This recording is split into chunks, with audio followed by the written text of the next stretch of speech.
Hey, everybody. Welcome to this episode of the Higher Ed Geek Podcast, episode number 6 with Megan Elvrum. Really fun conversation with somebody who I've followed online for quite a while, and we really get into kind of a deep dive about kind of creative endeavors and how they change and evolve over time, and just how Megan's been able to kind of share her personal story through her blog. So definitely go check her out and all the stuff we talk about in the show notes, as per usual. And after this quick word from our sponsor, this will be episode number 6 with Megan Elvrum. It's an honor to have our good friends at SwiftCake be a sponsor of the podcast, because I've seen their work firsthand, and it's truly unlike any student leadership training I've experienced. They've been voted Best Student Leadership Program unprecedented 5 times, so you know they must be doing something right. As a bonus for our listeners, SwiftCake is giving a $500 discount off their normal speaking fee if you mention Higher Ed Geek when you contact them. I highly recommend their trainings for your campus, as your students will be talking about it for months afterwards. It's really great stuff. Check them out, swiftcakehq.com, to learn more, and let them know I sent you. Now, back to the show. A lot more recently, since you're living in Denver now, to say I'm very envious of all the cool photos and things that you're doing there, because we have one of our offices in Denver, so I've started just to see I keep hearing and seeing things from just colleagues that work out there, people that visit and come back and talk about it and everything. But yeah, then I see you on the regular also posting about it. I'm just it just seems so cool out there. I've got to at least just visit just to see our other office and visit. Yeah. Maybe wait until after winter's over, come during the summer, but yeah, it's really great here. Yeah. Well, because it seems and it's not just Denver too. You can go, I love living in the city, but there's also the mountains that you can go to that's an hour away if you wanted to go. So it's really versatile here. Yeah.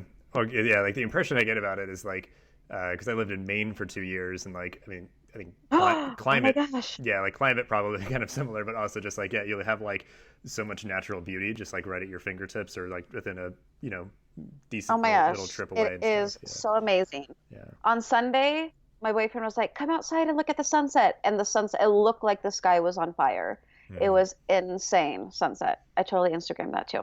Yeah. No, I think that was part. I think I saw that sunset many times, which is just another thing where it's just geez, man, it's just yeah, it's insane. All I wanted to do was just stand out there and stare at it until it was gone. It was amazing. Yeah. I don't feel like I've ever seen anything like that since I moved here. Yeah.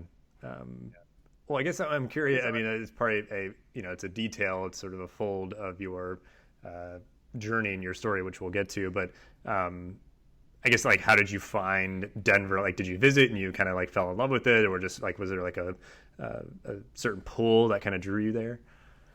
Yeah, so I've been coming out here my whole life. My parents live in Colorado Springs, which is just an hour south of Denver, and then my best friend lives here in Denver and has a company here in Denver, and so December of 2015, I was like, hey, let me come out and see if I like it, try and make a little life change and live on my own for the first time. And so I came out and stayed with my best friend for the month of December, and she talked me into it. And I just so happened to meet my boyfriend maybe 3 or 4 days after I got here. And so that was kind of a new thing too. And then my is also here, but my best friend was just introducing me to her career and the Denver that she loves and all of her friends. And so I was like, okay, I'm going to give it a try. And then I got here in January of 2016, and literally the biggest snowstorm ever happened. And I was just like, why did I move here? Yeah. From Los Angeles. So it was a little bit of a weather shock for me that first year. I felt it was really snowy, but this last year, not too bad. Yeah. Same thing happened in Maine when I moved up there. The awful snowstorm that hit the whole Northeast. Even worse, probably. Yeah. I mean, because it was the placement of where I was just happened to just really get walloped with snow, and I mean they know how to handle it there, so it wasn't hugely disruptive, but just in terms of just we're witnessing history. This is just a lot of snow, and Boston got a lot of it, and just there's nowhere to put it. But Yeah, I mean, and it just like with the like with Denver, I think yeah, it sounds like it's got enough of everything, and it's not too big, not too small, and just like the vibe. Like I can imagine it was just like a really great community just to kind of like reset and like kind of relax and just be able to like Oh, take it slow or take it as quick as you want to kind of thing, because I'm sure there's mhm. certainly people there that are like super involved in like kind of doing that, like he's like being the greater DC area, like people just always are talking about like just networking all the time, and that's just like the posh thing to do, and just always like going out for Yeah. happy hours and just like always kind of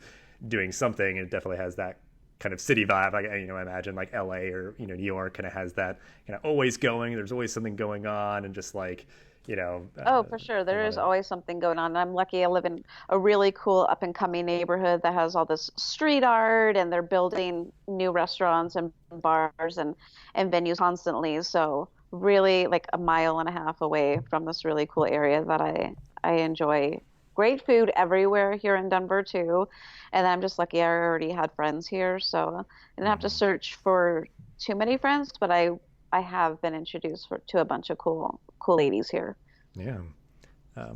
Well, yeah, like I said, it is a detail of your journey just that I'm personally interested Hmm. in. So, um, uh, but yeah, I mean, you obviously got to be there through a series of like decisions and stuff like that. So I'm just very curious to Hmm. hear kind of like who you are and what your professional journey has been. And like I said, I've been a fan of the Nerdy Girlie for a couple of years now. So I'm very interested to hear kind of just Oh, thanks. yeah, Oh. like what that has been like in terms of like, because I think my impression, at least, I guess, is it's been kind of a creative pursuit that's always just been, right? It's been a part of your life for a while, and just like, yeah, I feel Mhm. like there's so obviously like a lot that's gone into that for you personally. But yeah, I guess just the Cliff Notes version of kind of your professional journey. How did you get to be where you are today? And just yeah, we'll get into obviously some other stuff, but yeah, just what has that journey been like for you? Okay, so I feel like my life kind of started when I got a divorce, and I just finally felt like I realized who I was and who I wanted to be. And so I took that leap to move to Denver, to live on my own for the first time, to have my own career for the first time, full-time job for the first time, all the adulting struggles that there are. I learned it all. It was rough at first year or so, but I mean, I was really more happy now. And I actually wrote a blog post about this Hmm. yesterday about how I feel like I look back and I was happy, but I'm even more happy now, especially with what I'm doing and pushing myself mentally, physically, in my career, in my friendships, in my relationships. And I just feel like I'm a totally different person and I'm the person that I was supposed to be. Yeah.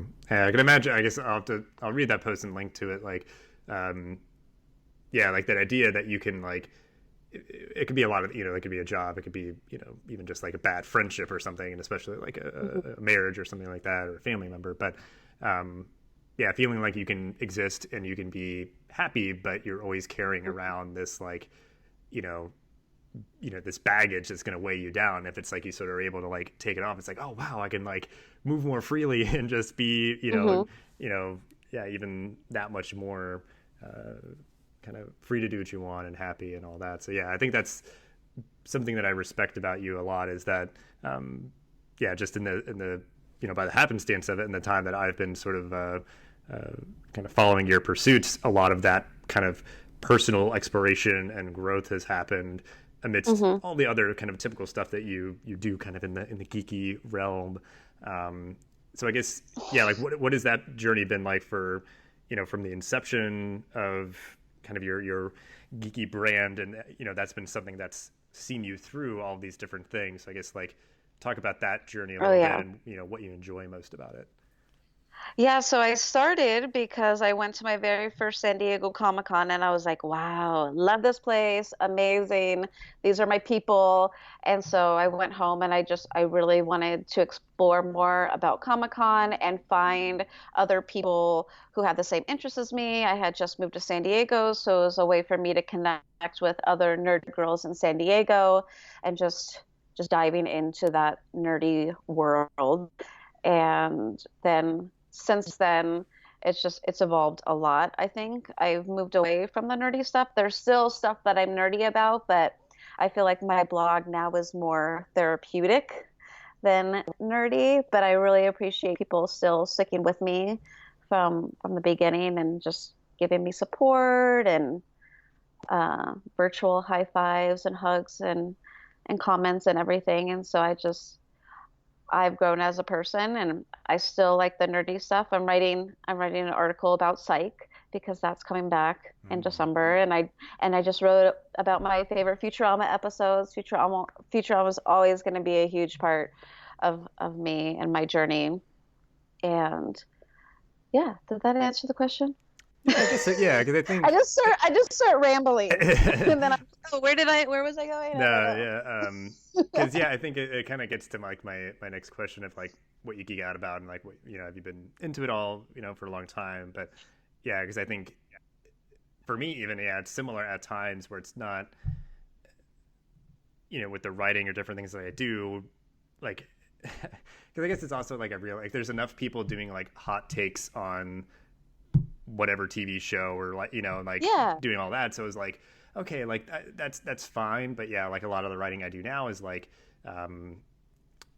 it is kind of just like life oriented with a geeky angle, like you said. It's like you geek out about certain TV shows and stuff like that, and that's always going to be part of who you are. Like there's interests that you have, but it's like that's not exclusively what you are, and it all kind of flows together of your who you are in your journey and like the decisions that you make and like the connections that you make and all those sort of things. So I think like you have like that outlet for it to be therapy, like that's what you enjoy most about it, like that's what it gives you even now, even though it's like something much different than like the inception of it was something totally different. So it's very, very interesting. So I think for some people who do any number of things, it's like if it was one thing and it changes from that, it feels like it's like a disservice to you're portraying like the original idea. But we grow and we learn and we evolve over time, so it's okay to be like, oh, I'm not into that thing anymore, or I don't want to write about that anymore, or like that's okay, because like you've been through so much, and for anything that anybody writes about, it's like writing about it makes you think about it in a different way, and also like because you could even just journal for yourself, but then like writing for someone else to read it, you have to like capture your feelings and thoughts in a way that like makes sense to other people, so like I know for me, like it helps me so much just to, I definitely try and make it a little relatable. I hope that it's relatable to other people, and I hope that putting myself out there and kind of using it as therapy can also help me connect with other people as well. Yeah. So yeah, and I mean, and I think it's also like in the idea of like sort of the spirit of this is like I hope that when I ask people, sort of leading to my next question, like what do you geek out about currently, it doesn't just have to be video games, comic books, TV shows, movies, and all that. Like there's so much that we can just be enthusiastic about that can have positive contributions to our life. So you kind of, I think, getting more into that of just like, this is my life and these are the things that I'm like doing, and my life is what I'm excited about. Yeah, exactly. Yeah, if you want to like talk more about that, like, because I think you're just really pursuing your own personal growth. So I guess like talk through like that journey and what positive contributions it's giving you, kind of just like geeking out about your own life. Yeah, I am geeking out about my own life, but I'm also geeking out about Futurama is back on Hulu, and I've literally been marathoning that since it came back on a couple days ago, and it's just giving me all the feels because I've watched it basically since its inception, and so I feel like that's kind of been like a little security blanket for me, and they're like my friends in a way, and I was like, I miss my friends, and now my friends are back. And so and then I just been focusing a lot on my own blog photography and trying to work with brands and honing my photography skills and trying to make my blog just look a little bit more professional. So I'm really excited about doing that, and even just sharing like things that I find. Like I have this clutch subscription. My clutch just came in, so I'm super excited about that. And I took a couple pictures of that, and I'm planning out how I want to incorporate that into pictures and the blog posts that I'm writing. The clutch is like a little sprinkled clutch, and so I want to write about celebrating life daily because I know we all kind of get down on ourselves. I know Monday I was feeling a little bit wah about my life. And so like, shut up, write this post. These are the things that you're excited about. So just live your life and be excited about your life. And so I'm really trying to focus on that. And then I got back into running, and I just did my very first 5K, and I signed up for my second 5K. So I'm really excited about pushing myself physically for that and trying to improve on my next one. So yeah, it's more life stuff that I'm really geeking out about because I feel like before I was kind of escaping into the things that I was geeking out about before, like music and TV, and that was kind of like an escape for me. And so now I'm like, I really am happy with my life, and so that's what I'm excited about. Yeah, and I think it's weird of like, yeah, where I'm at right now is that like, because I think there's certainly like we are awash in so much content, and I think it's we've far surpassed peak TV at this point. So like there's like so much stuff coming out, and there's like good stuff everywhere, but it's like no single human being can or should really, I guess maybe they can, but maybe they shouldn't watch all of it. But yeah, like retreating, maybe not retreating is the best, it's not the best word, but like, because I think I like how you framed it of like reconnecting with an old friend sort of thing, of that like I lately I'm just like rewatching old shows that are just like now modern classics, or just really quality television, where like Me too.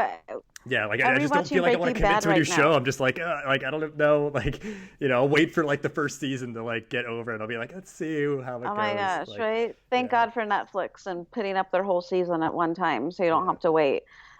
Because I found Breaking Bad on Netflix when it was going into the end of its last season, and so luckily I could just blow through everything and then not have to wait.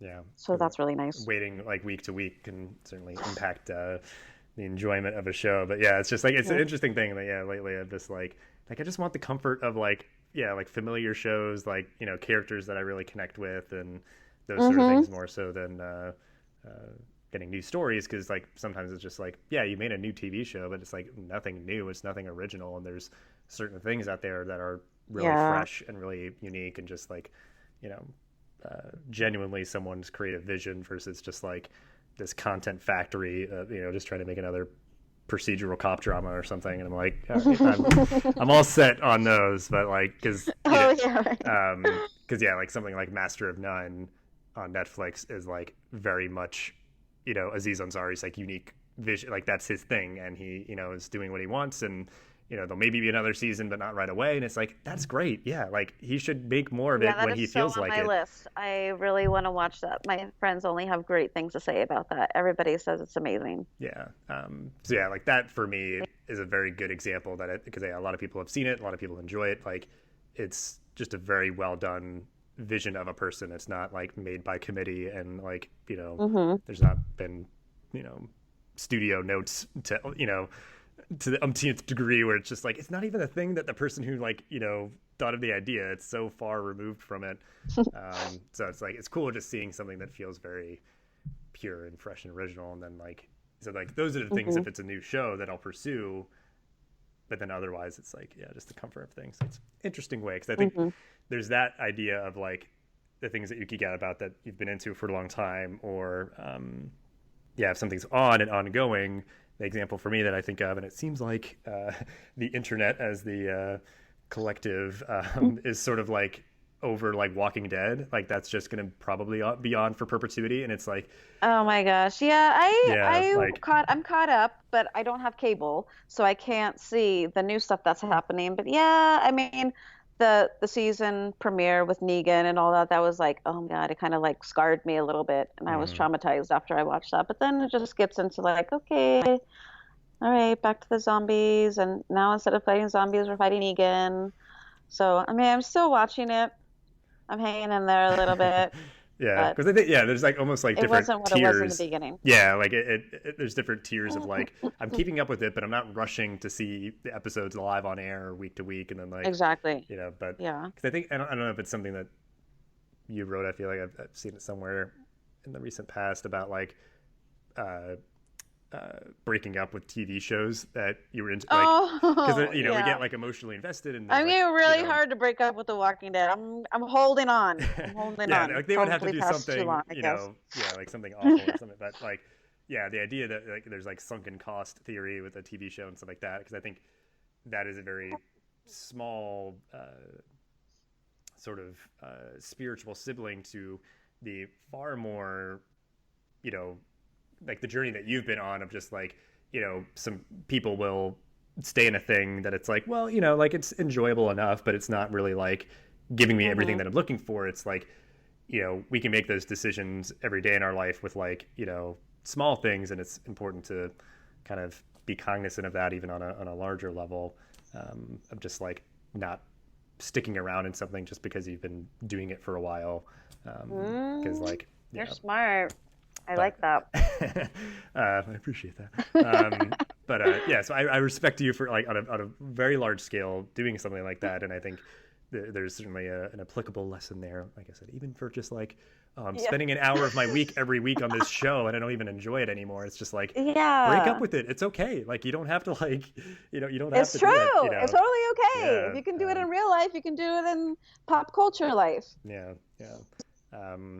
So. Yeah, very interesting stuff. Yeah, we're kind of getting into deep dive with, really deep here, emotional, spiritual connections with geeky stuff. But so yeah, I find it really interesting that you're focusing a lot of your energy on your own life. So in that you're revisiting like old shows and just doing things for your own wellness and kind of broadening your horizons. Like, is there anything kind of within that you're like, are you doing a lot more reading of like books that are helpful? Are you, listening to podcasts or doing anything like that? Any other kind of resources that have been beneficial for you in this journey that you are on?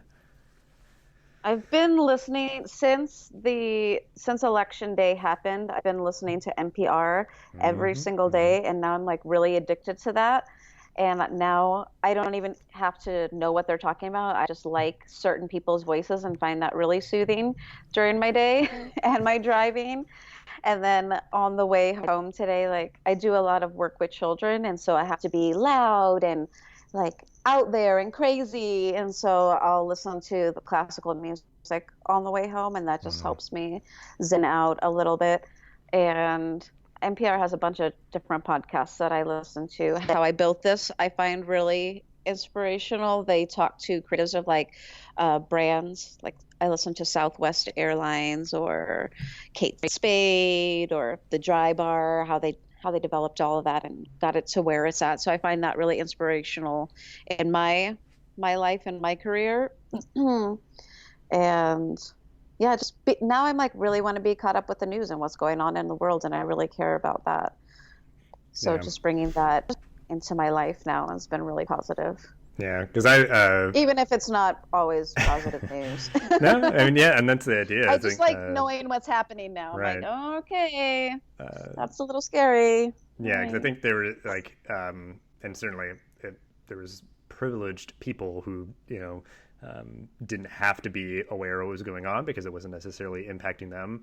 And I think that certainly may still be the case. But especially now, that's where like, if you kind of get all like, for a geeky reference, to kind of get like wibbly wobbly with it in terms of like how you're going to twist and turn to get to it, where it's like, you know what, if we're in this like just weird kind of moment, and the positive result of it is people being way more informed and connected and outspoken. active. Yeah, and outspoken. Like, because I think there's this is me purely, pure conjecture here, but things have been relatively good since like, late 80s into the 90s. We were kind of just like, as a country, I think like coasting, and like people could just, I don't know, just kind of exist, and he just didn't need to be as like engaged or as active, in in politics, locally and state level and, nationally and everything. But it's like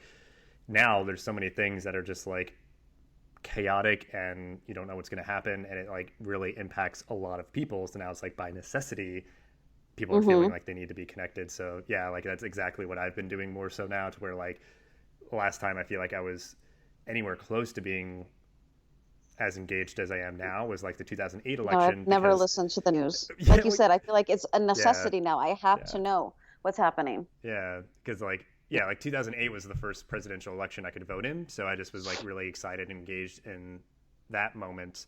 But then I sort of just was like monitoring, and now it's like we're in a very very different moment. But I have the NPR One app on my phone.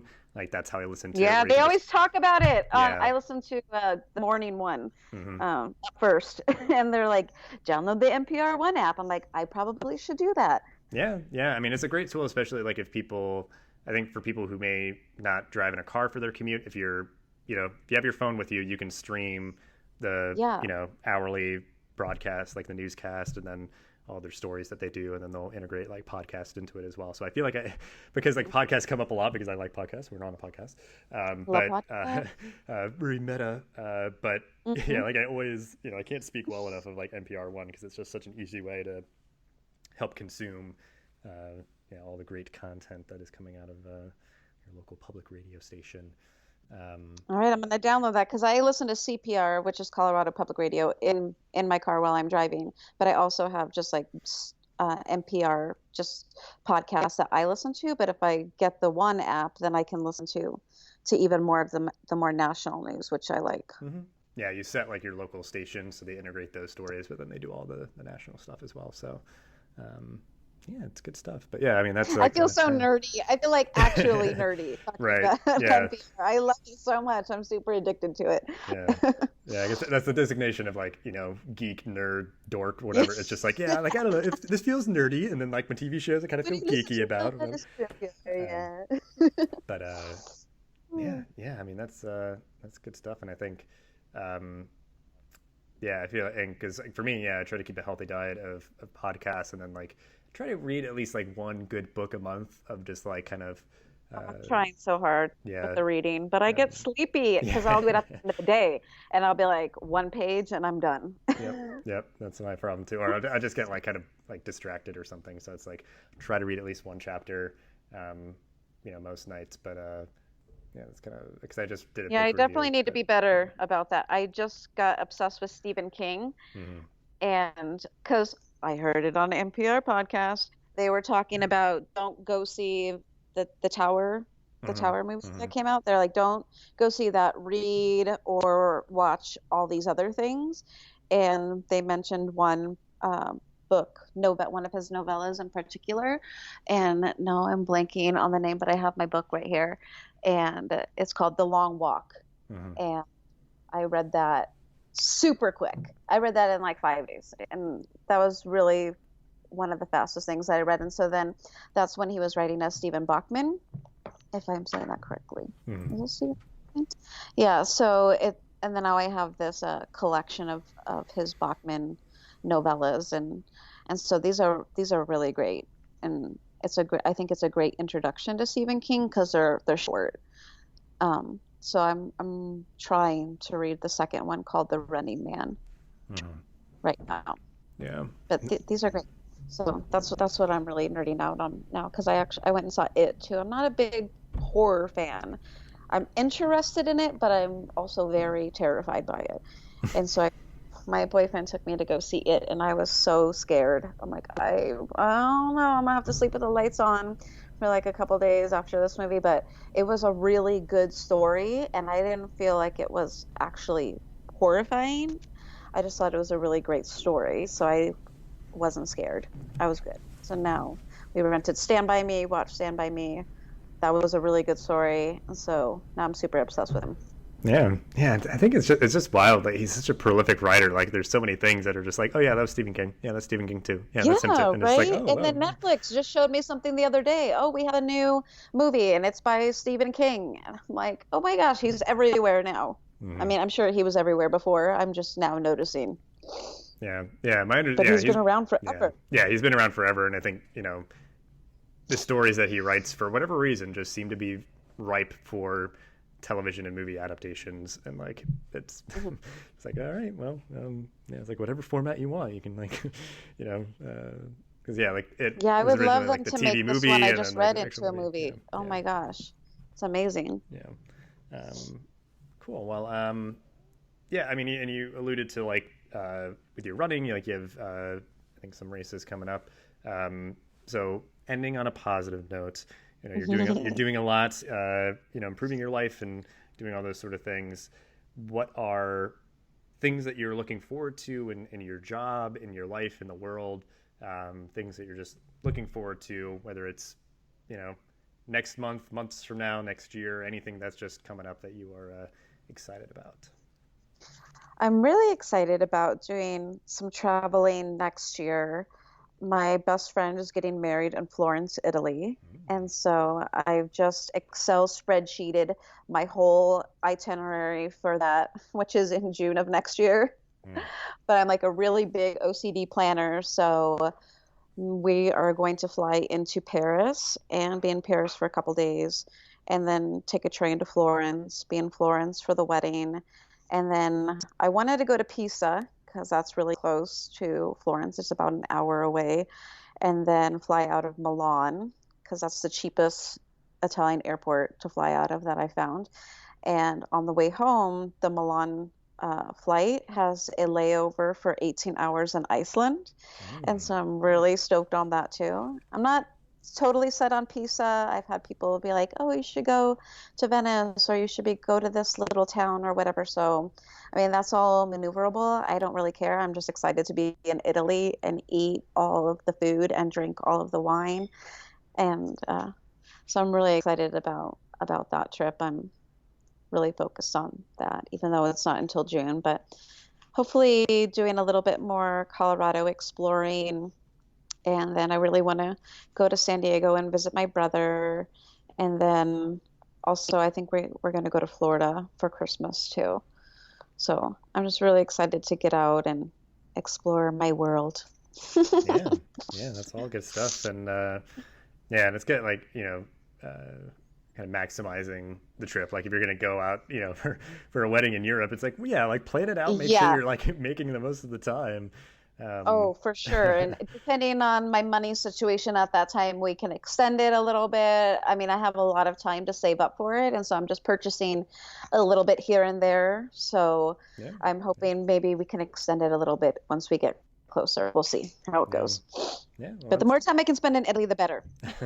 That's like good on you for, like thinking ahead, because it's like you can, do, save, like budget and like kind of plan for that versus like being like, oh, that's how much that costs to like, and I'm like, I know it's going to be expensive, so I have a ballpark range of how much I need to save and buy every paycheck. Well, that sounds great, and it's all good stuff coming up there, and we'll link out as we always do here to all the stuff that we mentioned. But it was really great talking to you again. It's just funny for me because I've just been a fan of yours for a while, and just really appreciate the opportunity to kind of get to know you a little bit better and kind of hear your story. And look forward to seeing what's next for you and everything that you share from cool stuff in Denver and all the trips and whatnot. But and let me know if you guys come out and visit. And then we can meet in real life. Hey, I'm all about that. So, cause I think there's so many people. Your job, you need a Denver trip. You're like, there's something they need me for in Denver, I'm sure. There's so many people that I've like connected with online, and like slowly but surely I'll like meet them in person. So, I definitely am. It's kind of on the docket. Just have to kind of nail down a date, and it would probably make sense. To like think ahead for the summer or something. So, cool. Denver Comic-Con. Hey, all right. That's a good reason as any.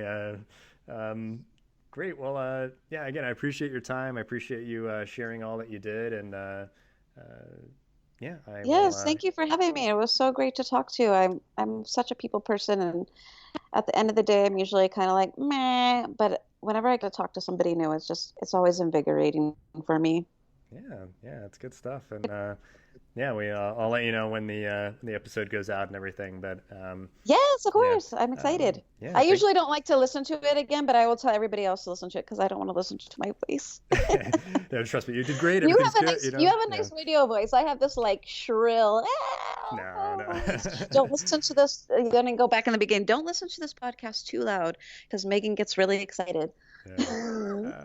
Well, no, and I think that, yeah, because I'll listen to things at like 1.5 speed. So like sometimes, and then like when I'll listen to it at normal speed, I'm like, wow, their voice sounds so weird. It's like, oh, it's because I always listen to everything at like 1.5 speed. So I'm sure like I probably sound weird at like, you know, if people listen to podcasts really quickly because it's like for me, like I only have so much time to. Do you listen to it faster? I listen to I it didn't at know you could even do that. Yep. Yeah, I listen to most podcasts at like 1.5 speed. So. Oh my gosh, yeah. new trick. Yep. So yeah, if you're crunched on time and you have a lot of podcasts you want to listen to, do it 1.5 speed. Yeah, I am sometimes. Like when you're driving and you're like, oh, I only have this amount of time to listen to it. All right. Pro tip. Yep. That's smart. Yeah. Yeah. A friend of that I worked with years ago kind of turned me on to that, and never looked back. So. I love it. Yeah. Cool. Well. Yeah. Just have a good rest of your night, and yeah, I'll probably talk to you again soon. Thank you, Dustin. It was nice to talk to you.